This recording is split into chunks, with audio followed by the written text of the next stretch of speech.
예, 오늘은 시편 말씀을 좀 보려고 합니다. 이 시편은 성경 가운데를 피면 이제 나오는 시편이죠.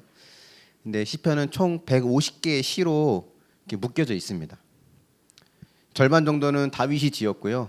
그 외에 다른 시들은 솔로몬이나 아삽이나 고라 자손이나 모세나 또 그 외에 저자를 알 수 없는 많은 다수의 시들이 있죠. 그래서 모세가 제일 처음에 제일 오래된 시는 모세가 지은 시인데 모세가 지은 시부터 나중에 지은 시까지 합치면 한 1000년 이상에 걸쳐서 이제 간격이 있거든요. 천년 이상에 걸쳐서 창작되었던 많은 시들을 모아서 그 중에 어떠한 신학적인 목적을 가지고 150개를 엄선해서 하나로 묶은 것이 바로 시편입니다. 그 중에서 오늘 보게 될 시편 1편 그리고 그 다음에 있는 2편은 사실은 이게 하나의 시였어요. 성경에는 1편, 2편 나뉘어져 있지만 1편과 2편은 하나의 시입니다. 그리고 시편 전체의 주제를 제시하는 서론 같은 역할을 하는 것이 1편과 2편입니다. 그래서 1편에 보면 처음 시작에 복이 있는 사람은로 시작을 하거든요. 근데 2편 마지막을 보면 또 복이 있는 사람으로 마무리가 됩니다. 그래서 오늘은 1편과 2편 두 개를 좀 같이 보려고 하는데요. 이걸 보면서 어떤 사람이 이 땅에 살면서 우리가 복 있는 인생을 살 수 있는가, 어떤 사람이 정말 복을 받은 인생인가라고 하는 것을 좀 보고자 합니다. 첫 번째 복 있는 사람에 대한 교훈 중에 하나가 있다면 그것은 말씀을 먹고 마시는 자라고 할 수 있습니다. 세상에서 말하는 오복 혹시 뭔지 아십니까? 이거 유교에서 나온 건데요. 유교에서 나온 세상에서 말하는 오복, 뭐 장수하는 것, 또 건강한 것, 또 좋은 덕을 가지고 있는 것, 또 편안히 살다가 수명을 다하는 것, 또 이제 부유한 것. 여기 5가지가 이제 오복이라고 합니다. 이건 유교에서 나온 오복이고요. 또 여러 종류가 있더라고요. 찾아보니까 민간 사이에서 이제 이야기하는 우리 보통 이제 할머니 할아버지들이 말하는 오복 뭐가 있냐면 치아가 건강한 것, 자손이 많은 것, 부부가 이제 해로하는 것, 손님이 대접할 만큼 여유가 있는 것, 또 죽어서 명당 자리에 묻히는 것, 뭐 이런 게 있더라고요.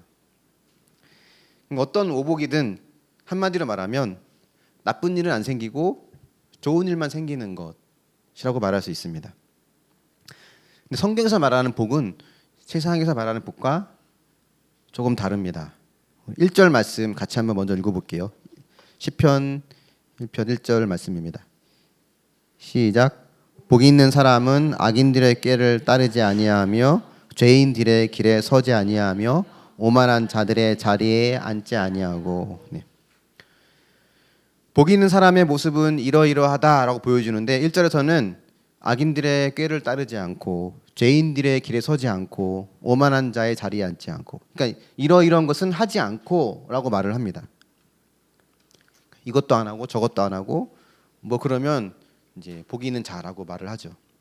근데 복이 있는 자가 무언지는 이것도 안 하고 저것도 안 하고 안 하는 것들만 가지고는 다 알 수 없어요. 그러니까 그 사람이 어떤 사람이냐, 그 사람의 정체성을 말할 때는 그 사람이 하지 않는 일, 안 하는 일을 보는 것보다 그가 어떤 일을 하는가, 실제로 그가 하고 있는 일을 볼 때 이게 더 정확하죠. 더 구체적이고. 그렇다면 복이 있는 사람은 무엇을 하는 사람일까가 2절에 나옵니다. 2절도 같이 한번 보겠습니다. 시작. 오직 여호와의 율법을 즐거워하여 그 율법을 주야로 묵상하는 도다. 복이 있는 사람은 한마디로 말하면 여호와의 율법을 즐거워하고 그 율법을 주야로 묵상하는 사람이라는 겁니다. 여호와의 율법은 하나님의 말씀을 말하겠죠. 그래서 이 말을 다시 거꾸로 보면 이런 뜻도 있어요. 복이 있는 사람이 그런 사람이라면 그걸 하지 않는 사람은 복이 있는 사람이 아니라는 거겠죠. 여기 나오는 말씀을 즐거워하고 묵상한다. 이게 어떤 뜻일까? 흔히 우리가 생각하는 것처럼 큐티 책을 펼쳐서 혹은 성경책을 펼쳐서 성경을 정해진 시간에 읽고 거기에 대해서 묵상하고 뭔가를 적어내고 하는 그런 우리가 생각하는 큐티, 묵상 그것만을 말하진 않습니다. 주야로 묵상한다고 하는 것은 밤낮으로 묵상한다는 건데 우리가 책상에 앉아서 밤낮 성경만 보고 앉아 있을 수는 없어요. 직장도 나가야 되고 집안일도 해야 되고 사람도 만나야 되고 할 일이 다 있죠. 근데 그 모든 걸 제껴놓고 신선노름 하듯이 책상에 앉아서 그냥 성경만 보고 있고 묵상만 한다고 해서 복 있는 사람이라고 말하지 않는다는 거예요. 주야로 주의 말씀을 묵상한다고 하는 것은 그 이상의 의미가 있습니다. 그러니까 내 모든 삶의 기준을 하나님 말씀으로 삼는다는 거예요. 내가 하는 이 선택이 하나님 보시기에 옳은 것일까? 하나님이 원하지 않는 것일까? 지금 이 상황에서 나는 어떤 것을 해야 될까라고 하는 것을 끊임없이 묻고 생각해야 되는 것. 이게 하나님 말씀 안에서 우리가 주야로 묵상하면서 하는 겁니다. 많은 신앙인들이 묻지 않아요. 또 생각하지 않습니다. 그 외에 생각할 게 너무 많으니까 이런 것까지 생각하고 싶어 하지 않습니다. 주로 우리들 마음속에 우리 머릿속에 들어있는 생각의 대다수를 차지하는 것들은 한마디로 말하면 어떻게 하면 형통할 수 있을까라고 할 수 있습니다.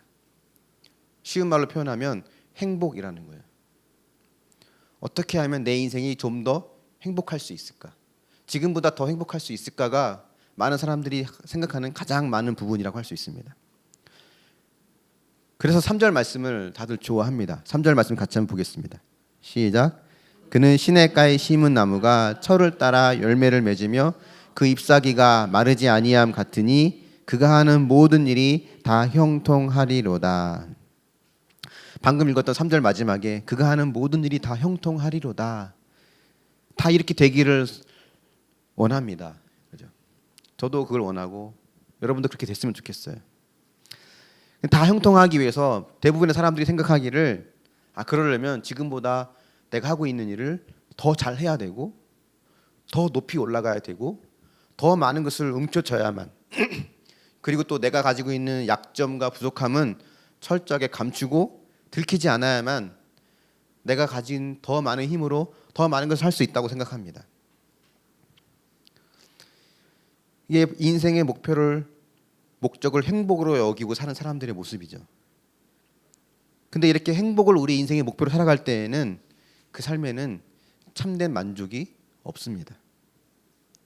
지금보다 내가 더 가지면 지금보다 더 좋은 환경에 살게 된다면 내가 거기에 행복해하고 만족해할 수 있을까? 3절에 보면 이 복이 있는 자를 뭐에 비유했냐면 시냇가에 심은 나무로 비유를 했어요. 시냇가에 심은 나무는 어떻다라고 걸 보면 철을 따라 열매를 맺는답니다. 그리고 그 잎사귀가 마르지 않는데요. 시냇가에 심은 나무가 사철 내내 열매를 맺고 잎사귀가 마르지 않을 수 있는 이유는 가뭄과 기근이 와도 시냇가에로부터 물을 늘 공급받을 수 있기 때문에 그렇거든요. 성경은 이러한 자를 형통한 자라고 하는 거예요. 우리는 여기에 주목할 필요가 있습니다.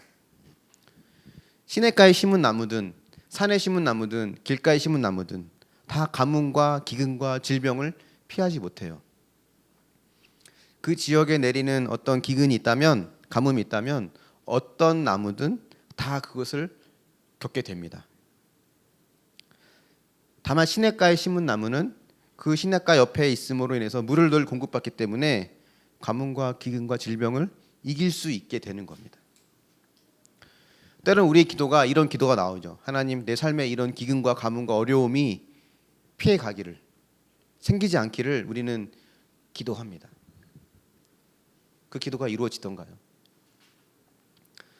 잘 안 이루어질 때가 있어요.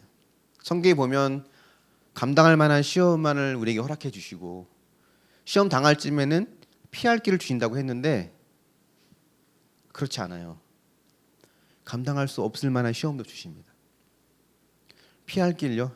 아닙니다. 피하지 못해서 그냥 견디고 있는 거지 피하는 게 아니에요. 말씀에는 그렇게 말했지만 우리의 삶은 감당할 만한 시험 아닙니다. 감당하지 못할 시험도 주세요. 아니 오히려 감당하지 못할 시험이 더 많은 것 같아요. 그럼 이 말씀은 도대체 어떻게 된 걸까? 여기에 말하는 감당할 만한 시험이라는 이 시험은 고통과 고난과 역경 이런 걸 말하지 않습니다. 여기서 말하는 시험은 유혹이에요. 유혹. 돈의 유혹을 당하고 또 이성에게 유혹을 당하고 게으름과 나태함의 유혹에 빠지기 쉬운 이런 환경들. 그러니까 내가 유혹에 빠지지 않도록 그 유혹을 감당할 수 있는 만큼만 내게 허락해 주시고 또 그 유혹을 당할 즈음에는 피하기를 주신다는 거지. 이것이 내가 당한 고난과 역경이 감당할 만한 간단한 시험이다. 또 피할 길도 있다라는 것을 말하지 않는다는 거예요. 성경은 오히려 우리에게 뭘 말하냐면 우리 인생에는 고통이 있다라는 걸 말합니다.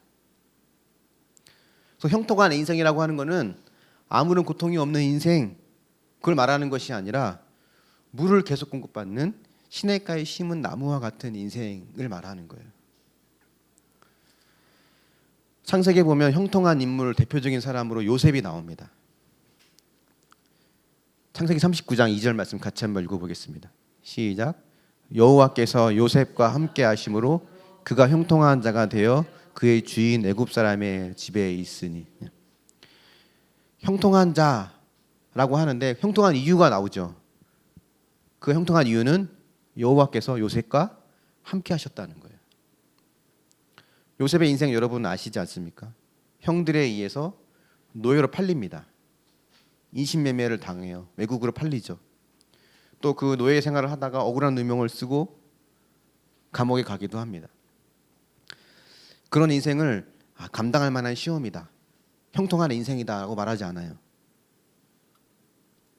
그런 인생 속에서 하나님이 그와 함께 하셨다는 것. 그것이 그가 형통한 인생이라고 하는 거죠. 하나님과 함께 한다고 하는 것은 늘 그분의 인도를 받는다는 겁니다. 그리고 그분의 말씀대로 살아간다는 거예요. 그게 하나님과 함께하는 인생이고 그 형통한 인생이고 복 있는 인생이라고 말합니다. 신약에 보면 예수님이 또 이렇게도 말씀하십니다. 요한복음 7장 37절 38절 말씀인데요. 같이 한번 보겠습니다. 시작. 누구든지 목마르거든 내게로 와서 마시라. 나를 믿는 자는 성경의 이름과 같이 그 배에서 생수의 강이 흘러나오리라. 목마른 자들은 다른 데 가지 말고 나한테서 나오는 생수의 강을 마시라는 거예요. 이 비슷한 얘기를 예수님은 수가성 여인에게도 했죠. 내가 주는 물을 마시는 자는 영원히 목마르지 않는다는 거예요. 우리는 다 무언가에 목말라 합니다. 다 목마름이 있어요. 지금보다 더 좋은 환경에 살기를 소망하고 더 좋은 직장에 가기를 소망하고 더 좋은 사람을 만나기를 기대하고 뭔가에 대한 그런 목마름이 있거든요. 근데 그 목마름을 채워가기 위해서 내가 더 좋은 직장을 찾아가고 더 좋은 사람을 찾아가고 더 많은 것을 소유한다고 해도 그 목마름은 해결되지 않아요. 주님이 주시는 물을 마시는 자가 영원히 목마르지 않는다고 합니다. 주님이 주시는 이 물은 뭘 말하냐면 하나님의 진리의 말씀을 말합니다. 바로 그분 자체예요. 말씀이 육신이 되어 이 땅 가운데 오신 그 예수님 그 자체. 그것은 곧 하나님 말씀입니다. 그 말씀은 그 말씀에 대한 목마름이 있는 자에게 찾아옵니다. 우리는 다른 어떤 것보다 말씀에 대한 목마름이 있어야 돼요. 예수님이 산상수훈에서 말하는 복이 있는 자는 어떤 자입니까? 가난한 자, 애통한 자, 목마른 자, 핍박받는 자 이런 자들이에요. 그런 자들이 왜 예수님은 복 있는 자라고 하시냐면 그 목마름과 가난과 핍박과 애통함을 통해서 하나님을 찾고자 하는 목마름을 발견할 수 있기 때문에 그렇습니다. 그 아픔이 여러분을 하여금 하나님을 찾고자 하는 목마름을 생기게 한다면 그 아픔을 통해서 여러분이 그분의 말씀이 귀에 들리기 시작한다면 그런 자를 하나님 성경은 복이 있는 자고 형통한 자라고 말을 합니다. 시편 1편의 3절까지가 복이 있는 사람이라면 4절부터 6절 뒤에 있는 내용은 그 반대의 사람들입니다. 그 반대 사람들을 복이 없는 사람이라고 하지 않고 악한 사람, 악인이라고 성경은 이야기해요. 복 있는 자와 반대니까 복 있는 사람이 여호와의 율법을 즐거워하고 묵상하는 자라면 그 반대 사람은 그걸 하지 않는 사람이겠죠. 성경에 말하는 악한 사람은 죄를 많이 지은 사람, 그런 사람을 악한 사람이라고 하지 않아요. 요즘 뉴스에 보면 뭐 잔인하게 살인한 사람도 나오고 뭐 잔인하게 뭐 이유 없이 분노하는 사람도 나오고, 그런 악을 행하는 사람들을 악한 자라고도 말하지만 성경이 말할 때 악한 사람은 그런 죄가 많은 사람이 아니라 말씀을 따르지 않는 사람, 하나님과 상관없이 살아가는 사람을 다 악한 사람이라고 하거든요. 그 말씀을 묵상하고 즐거워하고 그 말씀대로 살아가는 것은 믿음이 좋은 사람과 믿음이 덜 좋은 사람을 구분하는 것이 아니라 영원한 하나님의 복을 받는 사람과 영원한 심판을 받는 사람으로 결정한다는 것을 우리는 기억해야 됩니다. 여러분이 말씀에 목마른 자가 되기를 바랍니다. 그것이 목마르지 않는 삶을 살아가는 비결이에요. 여러분은 무엇에 목말라 하고 있습니까? 그 목마름을 해결하기 위해서 어디서 어떤 물을 공급받고 있습니까? 하나님의 말씀에 목말라 하고 그 말씀의 물을 먹고 마시는 자가 될 수 있기를 바랍니다. 한번 적용해 보십시오. 여러분, 말씀이 아닌 다른 것으로 목마름을 해결하려고 하지 않습니까? 사람을 만나거나 자존심, TV, 쇼핑, 물질, 다른 그 어떤 것으로 나의 목마름을 해결하려고 하고 있지 않습니까? 말씀과 상관없는 삶을 살아가는 사람을 악한 자라고 하는데 이 말씀 여러분 동의하십니까? 네.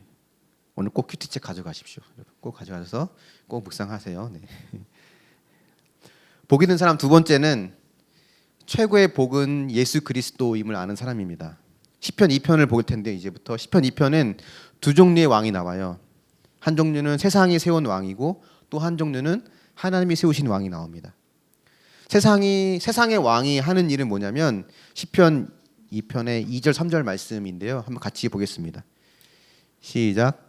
세상의 군왕들이 나서며 관원들이 서로 꾀하여 여호와와 그의 기름 부음 받은 자를 대적하며 우리가 그들에게 맨 것을 끊고 그의 결박을 벗어버리자 하는도다. 세상의 왕이 하는 일은 뭐냐면 여호와의 기름 부음 받은 자를 대적한다는 것. 하나님을 대적하고 하나님으로부터 벗어나서 말씀 없이 내 마음대로 살겠다는 거거든요. 그런 사람들이 세상의 왕입니다. 그러니까 우리가 이곳에 와서 예배를 드리고 여러 종교적인 행위들을 한다 할지라도 내 신앙은 종교란에 기독교라고 쓰는 그런 삶을 산다고 할지라도 말씀과 상관없는 삶이라면 여기 나온 세상의 왕과 다르지 않다는 거예요. 하나님이 이스라엘에게 왕이란 제도를 처음 허락하실 때 왕의 자질 중에 가장 중요한 것이 뭐였냐면 바로 말씀에 대한 순종이었습니다. 그 내용이 신명기에 나오거든요. 한번 같이 읽어보겠습니다. 신명기 17장입니다. 시작. 그가 왕 위에 오르거든 이 율법서의 등사본을 레위 사람 제사장 앞에서 책에 기록하여 평생에 자기 옆에 두고 읽어 그의 하나님 여호와 경외하기를 배우며 이 율법의 모든 말과 이 규례를 지켜 행할 것이라. 이게 왕의 자격이에요. 왕의 자질입니다. 이 외에도 이 신명기 17장 전체의 내용을 보면 몇 가지의 자격이 더 있습니다. 그 중에 하나가 뭐냐면 왕은 반드시 이스라엘 형제, 이스라엘의 남자 중에가 한 사람이 돼야 한다는 거였고요. 또 하나는 뭐냐면 왕은 전쟁에서 타고 다니는 군마죠. 이 군마를 많이 소유하면 안 됩니다. 그리고 아내를 많이 두어서도 안 돼요. 또한 금과 은을 많이 가져서도 안 됩니다. 그리고 율법을 하나님 말씀을 잘 지켜야 돼요. 이게 왕의 자질입니다. 근데 세상의 어떤 왕도, 인간이 세운 그 어떤 왕도 이 자질과 자격을 다 지키지 못합니다. 그나마 다윗이 조금 지키긴 하지만 다윗도 완전하지 않아요. 이 왕의 조건을 어긴 대표적인 사람이 있습니다.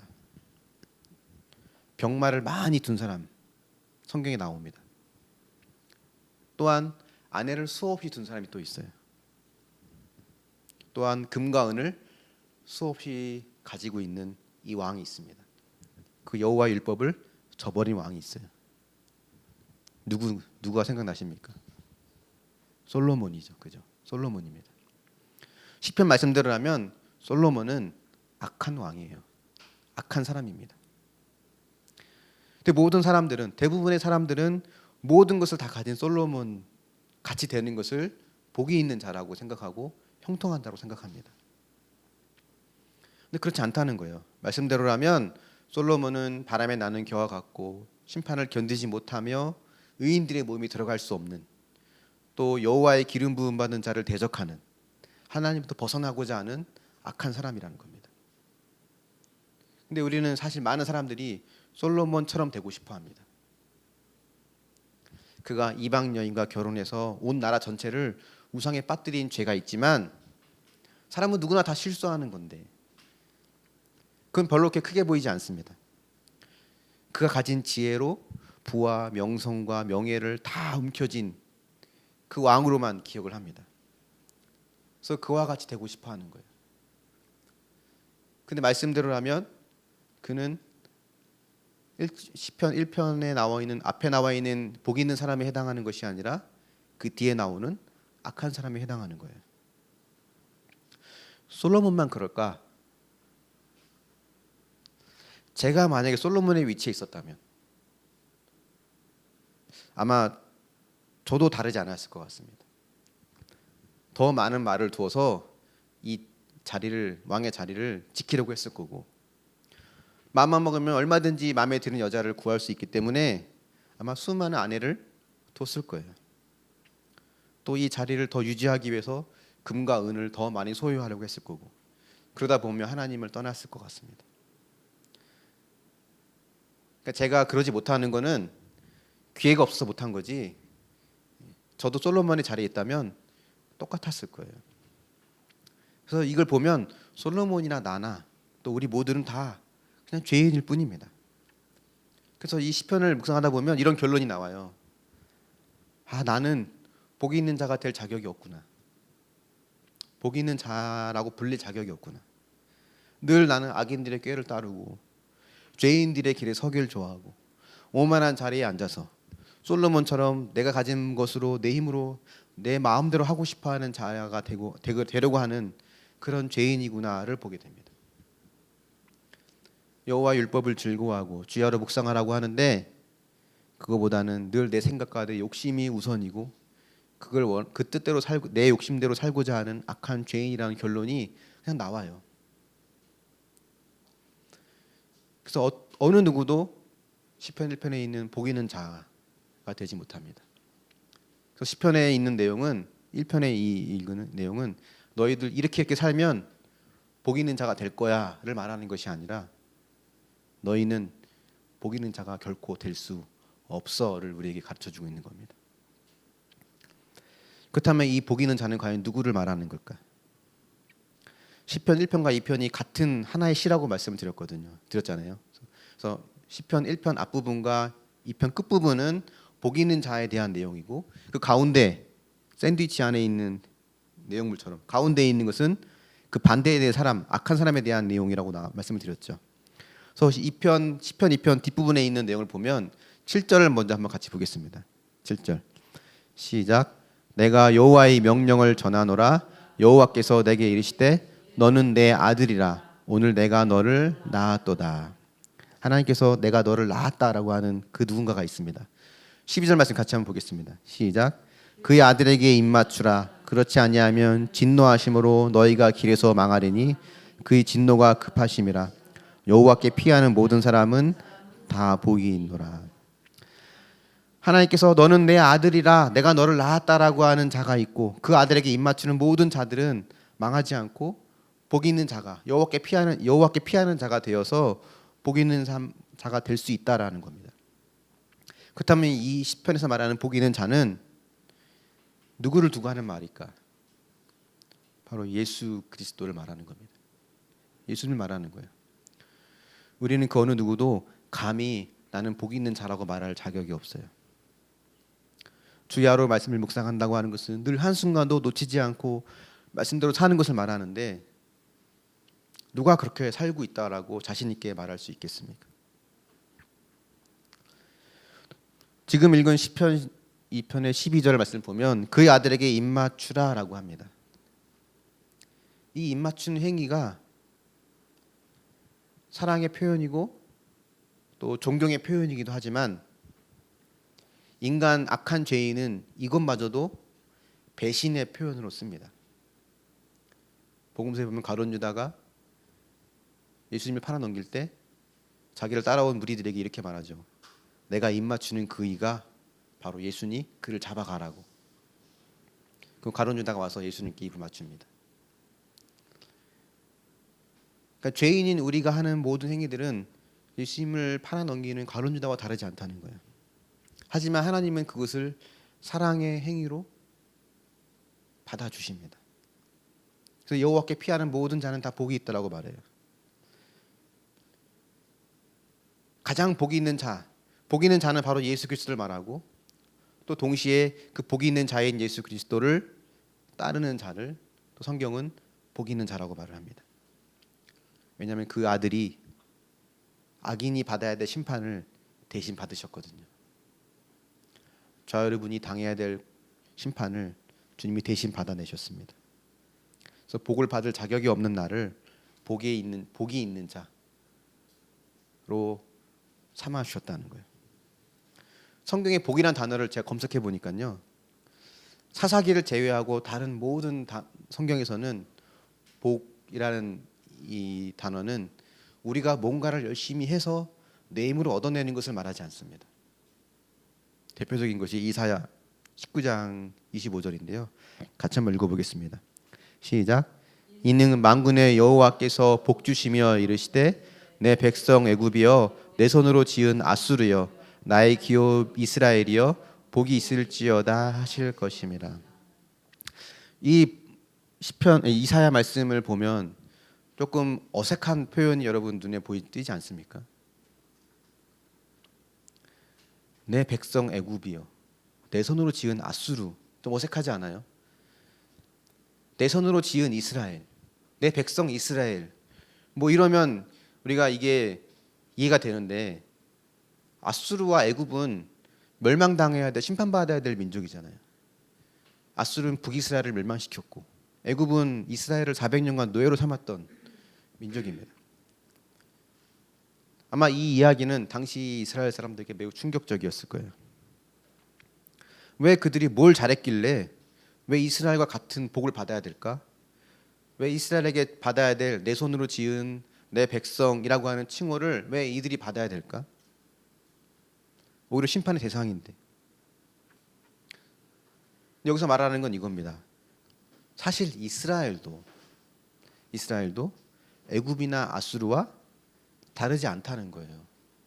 다 모두가 하나님의 용서가 필요하고 은혜가 필요한 죄인이라는 겁니다. 우리가 볼 때 누구는 아수르 같고 누구는 애굽 같고 그래도 좀 믿음이 있다고 하는 나는 이스라엘 같을지 몰라도 하나님 보실 때에는 다 하나님의 형상으로 지음받은 또 하나님이 구원하길 원하시는 그 용서와 은혜가 필요한 죄인이라는 겁니다. 그래서 내 인생 최고의 복은 내가 이 예수님을 믿고 있다는 거예요. 가장 큰 복입니다. 그 예수님을 내가 어제보다 오늘 더 가까이 찾고 있다면 나는 가장 큰 복을 받고 있는 자입니다. 작년보다 올해 내가 그 예수님을 더 알기를 소망하고 있다면 들리지 않았던 그분의 말씀이 이제 내 귀에 들리기 시작했다면 우리는 복 있는 인생이라는 겁니다. 그래서 하나님은 계속 때로는 우리를 하여금 사면 초과로 몰아가실 때가 있습니다. 내가 의지할 만한 것들을 다 걷어가세요. 마지막 남은 자존심까지 다 내려놓게 하실 때가 있습니다. 그 기간이 길고 과정이 너무 힘들어요. 이스라엘이 겪었던 광야 40년은요 결코 짧은 시간이 아닙니다. 한 세대가 다 죽을 때까지 간 시간이잖아요. 근데 그 광야에서 그들이 배운 거는 이거였습니다. 하나님 외에는 의지할 것이 없는 현실 앞에서 하나님만 바라보게 하는 것. 그러면 그게 가장 큰 복이기 때문에 하나님이 광야에서 그걸 그들에게 가르쳐 주셨습니다. 여러분의 삶이 작년보다 올해 연봉이 올랐다고 해서, 작년보다 올해 조금 더 문제가 해결됐다고 해서 그것이 복받은 인생이 아니라, 작년보다 올해, 혹 지난달보다 이번 달 더 주님과 가까워졌다면, 주님을 사모하는 마음이 더 여러분 마음껏 일어난다면, 지금의 삶이 혹 광야 같은 삶이라 할지라도 여러분의 인생은 복이 있는 인생이라는 겁니다. 엊그제 이제 저랑 총신대학교 제가 학부 시절에 같이 다녔던 친구랑 17년 거의 18년 만에 이제 연락이 됐어요. 톡을 주고 봤는데, 저는 이제 학부를 졸업하고 나서 이제 신대원을 휴학하고 자퇴하고 이런 과정이 있었기 때문에 그 뒤로는 한 번도 같이 이제 그 친구와 연락을 한 적이 없었거든요. 최근에 연락처를 알게 돼서 이제 연락을 주고 받았는데, 지방에서 이제 부목사로 사역을 하고 있어요. 저랑 나이는 동갑이고, 근데 아버지가 개척을 하셨기 때문에 자기는 더 이상 개척을 하고 싶지 않은 마음이 있고, 더워서 뭐 이제 나이가 있으니까 담임 목사님으로 가야 되는데, 자기 스스로를 보니까 해놓은 것도 없고 뭐 아무것도 되어져 있는 것이 없으니까 굉장히 비참해하고 있더라고요. 그래서 길을 가다가도 그냥 눈물이 주르르 흐른대요. 제가 보니까 우울증 같아요. 딱 보니까 우울증 같더라고요. 근데 그래도 목사인데, 목사가 우울증 걸리면 안 되지 않을까요? 그렇게 생각하십니까? 그래도 목사는 그래도 하나님께 기도하면서 은혜를 받으면서 그런 힘들고 어려운 일이 있어도 다 이겨나가야 되고 그런 사람이라고 여기지 않습니까? 물론 맞는 말이긴 하지만 목사도 사실 어떤 면에서는 같아요. 똑같습니다. 스스로 비참하고 지금의 광야가 너무 기니까 답답해서 희망이 보이지 않아요. 견디지 못합니다. 그래서 좀 안타깝더라고요. 어떤 위로의 말을 해주고 싶었지만 사실 별로 위로를 받는 것 같지 않았어요. 어떤 말도 귀에 들어오는 것 같지 않았습니다. 근데 저는 그 친구가 어떤 느낌인지 알 것 같아요. 저도 그런 경험이 있거든요. 저만 그런 경험이 있을까요? 여러분에게도 그런 경험이 있지 않습니까? 경제적으로 막혀 있는 것 때문에 도저히 해결할 수 없는 어려움들, 부부관계에서 오는 막혀 있는 담 때문에 해결할 수 없는 문제들, 자녀의 문제, 진로의 문제, 또 여러 갈등으로 생겨 있는 이런 답답한 문제들, 내가 해결할 수 없는, 스스로는 어떤 것도 할 수 없는, 그래서 이 광야가 너무 길고 힘들어서 비참함 속에 살아가고 있는 이 답답한 마음이 다 우리가 그 마음을 안고 살아가고 있잖아요. 저 여러분과 다 그 마음이 있습니다. 나만 그런 게 아닌 거예요. 근데 때로는 우리가 그런 답답함을 안고 살다 보면, 또 그것이 길어지다 보면 하나님이 날 사랑하지 않는 것 같고 나와 함께하지 않는 것처럼 느껴집니다. 복이 있는 자는 이런 문제가 없어야 되지 않나? 형통한 자라면 이런 게 해결돼야 되지 않나? 근데 복이 있는 자는 그런 일이 없는 사람을 말하지 않아요. 또 그런 일이 있다 하더라도 그것을 어떻게 해서든 자기 힘으로 능력으로 극복해내는 사람들을 말하지 않습니다. 성경이 말한 복이 있는 자는 나의 이 마음을 누구보다 아시고 내게 복이 있는 자라고 불러주기 위해서 내게 손 내밀어 주시는 그 사랑, 그분의 그 사랑을 내가 마음으로 조건 없이 받아들이는 그 사람을 성경은 복이 있는 자라고 합니다. 지금까지는 내 힘으로 살아보려고 발버둥 쳤지만 그 어떤 것으로도 이 목마름을 해결할 수 없음을 알기에 이제는 주님을 향한, 주님으로부터 부어지는 생수의 강으로 이 목마름을 해결하고 싶어하는 그 마음이 내 속에 일어난다면 그런 자를 성경은 복이 있는 자라고 말을 합니다. 그런 자를 형통한 자라고 말을 합니다. 한번 적용해 보십시오, 여러분. 내가 가진 능력으로, 솔로몬과 같이 내가 가진 힘과 능력으로 충분히 형통하게 살 수 있다라고 생각하고 또 그것을 목표로 살고 있지는 않습니까? 자격 없는 나를 변함없이 사랑하시고 손 내밀어 주시고 나의 작은 신음소리 하나도 놓치지 않고 귀를 기울여 주시는 이 하나님의 사랑을 여러분 받아들일 준비가 됐습니까? 말씀의 결론을 맺어 보겠습니다. 처음부터 우리는 복 있는 자가 될 자격이 없는 사람들입니다. 1절, 2절 시편에 나와 있는 1절, 2절에 있는 내용들 다 지킬 수 있을까요, 우리가? 솔로몬처럼 우리가 다 가진다면 가능할 수 있을까? 우리는 100% 죄인일 뿐입니다. 우리는 애굽 같고 아수르 같은 사람들이에요. 그런 우리를 주님은 내 손으로 지은 아수르요, 내 백성 애굽이여라고 불러주는 것처럼 하나님 우리를 복 있는 자라고 불러주십니다. 그래서 그분이 내게 주시는 최고의 복은 예수 그리스도입니다. 그분의 사랑을 받아들이고 그분의 말씀을 먹고 마시며 살아가는 것이 우리가 할 일이에요. 혹시 하나님 말씀을 묵상하기를 멈췄다면 오늘부터 다시 시작하십시오. 기도의 줄을 놓쳤다면 다시 기도의 줄을 잡으십시오. 작은 신음소리 하나 놓치지 않으시고 내가 주께 내민 손길 하나 뿌리치지 않으시며 귀를 기울이는 내 심령의 세미한 음성으로 말씀해 주시는 하나님의 사랑과 인도하심을 우리가 붙잡고 그분께 피하는 모든 자는 복이 있다고 하시는데 우리가 그분의 주시는 큰 복을 끝까지 잡고 놓치지 않는 저와 여러분이 될 수 있기를 예수님의 이름으로 축원합니다. 아멘.